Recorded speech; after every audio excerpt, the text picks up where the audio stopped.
মহান বিজয় দিবসে মুক্তিযুদ্ধের বীর শহীদদের প্রতি শ্রদ্ধা জানাতে প্রস্তুত সাভার জাতীয় স্মৃতিসৌধ। উদযাপন নির্বিঘ্ন করতে নেওয়া হয়েছে কয়েক স্তরের নিরাপত্তা ব্যবস্থা। এ বিষয়ে আরো বিস্তারিত জানাতে এই মুহূর্তে সাভার থেকে যোগ দিয়েছেন সহকর্মী রুবেল আহমেদ। রুবেল আহমেদ, আমরা তো দেখছিলাম যে এরই মধ্যে সব ধরনের প্রস্তুতি নেওয়া হয়েছে। কি প্রস্তুতি শেষ হয়েছে এবং সার্বিক নিরাপত্তা ব্যবস্থা কেমন চোখে পড়ছে আপনার? দেখুন, সাভার জাতীয় স্মৃতিসৌধ কিন্তু এখন পুরোপুরি প্রস্তুত রয়েছে আগামীকালের মহান বিজয় দিবস উদযাপনকে কেন্দ্র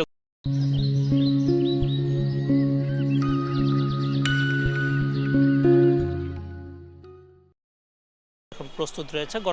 গণপূর্ত বিভাগের কর্মীরা গত 15 দিনের অক্লান্ত পরিশ্রমে তারা কিন্তু স্মৃতিসৌধ প্রাঙ্গণকে নতুন রূপে সাজিয়ে তুলেছে। আজকে সকাল থেকে আমরা গণপূর্ত বিভাগের কর্মীদের স্মৃতিসৌধকে নতুন করে সাজানো গোছানোতে তেমন কোনো কিছু দেখতে পাইনি, কারণ তারা এর মধ্যে তাদের যাবতীয় কাজ শেষ করে ফেলছে। তবে আমরা আজ সকাল থেকে এখন পর্যন্ত দেখতে পেয়েছি শেষ মুহূর্তের যে নিরাপত্তার যে বিষয়টি, সেটি কিন্তু নিশ্চিত করার লক্ষ্যে কিন্তু বিভিন্ন গোয়েন্দা সংস্থা এবং জেলা পুলিশের যে সদস্যরা রয়েছেন তারা সেই নিরাপত্তার বিষয়টি নিশ্চিত করার জন্য কাজ করে যাচ্ছেন। কিছু সময় আগেও স্মৃতিসৌধ প্রাঙ্গণে কিন্তু ডিআইজি রয়েছে, ঢাকা রেঞ্জের যিনি ডিআইজি রয়েছেন তিনি কিন্তু সৌধ প্রাঙ্গণ পরিদর্শন করে গিয়েছেন এবং এই স্মৃতিসৌধের আগামীকালকের যে বিজয় দিবস উদযাপন উপলক্ষে এখানে যে আনুষ্ঠানিকতা রয়েছে সেটি নির্বিঘ্ন করতে ঢাকা জেলা পুলিশের পক্ষ থেকে কিন্তু 4 স্তরের নিরাপত্তা বেষ্টনী গড়ে তোলা হয়েছে এবং প্রায় 4000-এর মতো পুলিশ সদস্য কিন্তু ঢাকা রিচা মহাসড়কের আমিনবাজার থেকে শুরু করে জাতীয় স্মৃতিসৌধের ভেতরে, বাহিরে এবং এর আশপাশের এলাকায় কিন্তু এখানে কিন্তু পুলিশ সদস্যরা থাকবে এবং আগামীকাল সকাল 9টার দিকে রাষ্ট্রপতি,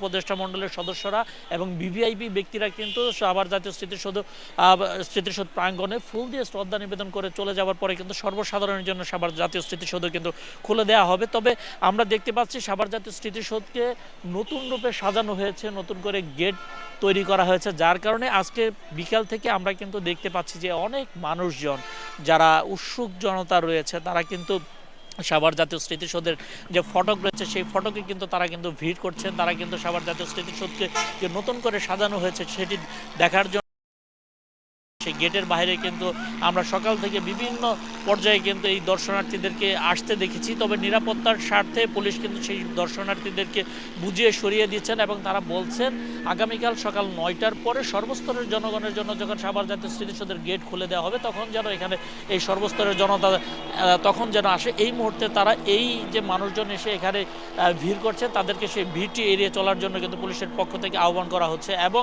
আমি আরও একটি বিষয় জানিয়ে রাখতে চাই, ভিভিআইপিদের যে আগমন উপলক্ষে এই ঢাকা রিচা মহাসড়ক কিন্তু